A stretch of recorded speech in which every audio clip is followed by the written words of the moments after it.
Some evil can't be locked away. Tonight, we enter the Warrens' house, where one cursed doll awakens terror that no one can escape. This is Annabelle Comes Home, and the nightmare begins now. The story begins with famed demonologists Ed and Lorraine Warren driving late at night after retrieving a cursed object, the notorious Annabelle doll, from two terrified nurses, Debbie and Camilla. These young women believed the doll was simply haunted, but the Warrens know better. Annabelle is not just a vessel, she's a magnet for evil. On the way home, the doll's sinister presence makes itself known.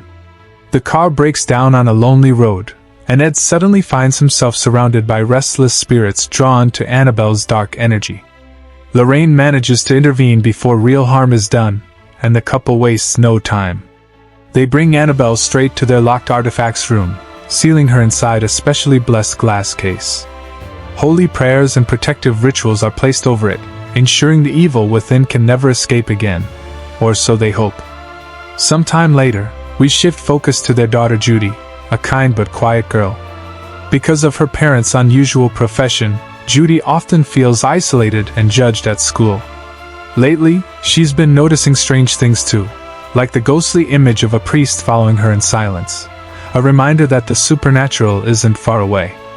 As the Warrens prepare to travel overnight for another case, they hire Judy's responsible babysitter Mary Ellen to watch her. Mary Ellen is caring and grounded, trying her best to make Judy feel normal despite her unusual life. But the calm doesn't last long. Mary Ellen's curious friend Daniela soon shows up at the house without an invitation. Beneath her cheerful exterior, Daniela carries grief and guilt about her late father, and she sees the Warren home, full of supernatural objects, as a chance to connect with him again. Drawn by her obsession, Daniela sneaks into the forbidden artifacts room while Judy and Mary Ellen are distracted. Inside, curiosity overcomes caution. She touches relics, peers into mirrors, and finally comes face to face with the doll that should never be touched, Annabelle. By opening the sacred case, Daniela unleashes not only the doll but countless other spirits trapped within. The night spirals into chaos. Dark entities begin to awaken one by one. The ferryman, who stalks with coins placed over the eyes of his victims. The terrifying bride's dress, cursed to possess anyone who wears it. A cursed board game called Fili Melee, whose pieces move on their own. And the black shuck, a spectral hellhound that prowls outside with glowing eyes. While Mary Ellen tends to Judy, her crush Bob Palmieri stops by to visit. But his timing couldn't be worse. The black shuck hunts him mercilessly in the backyard, forcing him to hide for his life. Meanwhile, inside the house, Judy and Mary Ellen face their own horrors as Annabelle's influence grows stronger. Shadows move, doors slam, and evil presences close in from every corner. Daniela, realizing the mistake she made, tries to sneak back into the artifacts room to return the keys and undo her actions. But Annabelle isn't about to let her go so easily. Daniela becomes trapped inside, surrounded by cursed objects that come to life. She hears whispers, feels unseen hands clawing at her, and even sees visions meant to torment her with her father's death. Just when it seems the spirits might consume her, Judy and Mary Ellen burst in and pull her to safety. But Annabelle's grip has already spread through the entire house, and the true nightmare is only just beginning. After a terrifying night of hauntings, Judy finally understands the truth. The chaos around them isn't random. All of these spirits are feeding off Annabelle's presence. If they want the nightmare to end, they must lock the doll back in her sacred glass case. Only then will the other entities finally rest. But saying it is easier than doing it. Outside the house, Mary Ellen's crush Bob tries to help. As the monstrous black shuck prowls, Bob distracts the beast, shielding Judy long enough for her to run back inside and grab Mary Ellen's asthma inhaler. His bravery keeps the creature at bay, even though he's badly outmatched.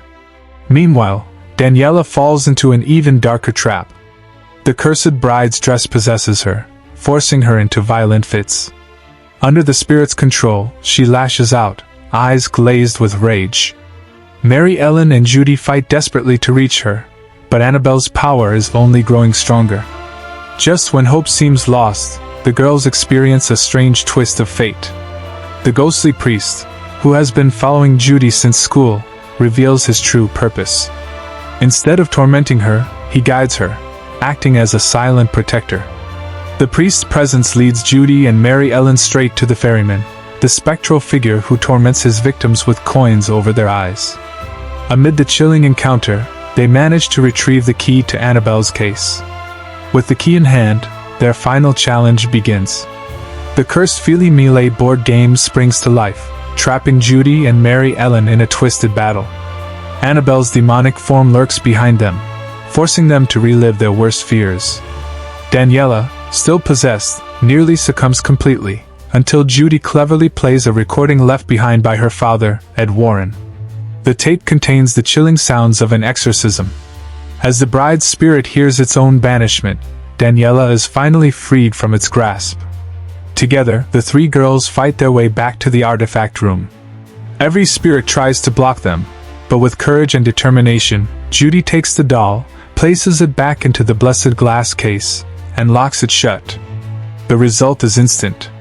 The pounding footsteps, the whispers, the howls of tortured souls, everything stops. The air grows still. With Annabelle contained once more, the other spirits return to silence. The Warren house is safe again, at least for now. Morning comes, and with it, the return of Ed and Lorraine Warren. Oblivious to the chaos of the night before, they join Judy's birthday celebration. Friends gather, laughter returns, and for a brief moment, the horrors of the previous night feel like a distant nightmare. At the party, Daniela quietly approaches Lorraine. Guilt weighs heavy on her heart for unleashing Annabelle. But instead of anger, Lorraine offers compassion. She delivers a message from Daniela's late father, a message of love and forgiveness that gives Daniela the closure she's been searching for. The story closes not with screams, but with a reminder of why the Warrens do what they do, to protect families, to offer comfort, and to stand against the darkness that never truly rests. And that wraps up the terrifying events of Annabelle Comes Home. The night is over, but Annabelle never truly rests. Once awakened, evil always finds a way back. So remember, some doors should never be opened, and some dolls should never be touched. If you were in the Warrens' house for just one night, do you think you'd survive? Let me know in the comments. Don't forget to like, share, and subscribe for more thrilling movie recaps.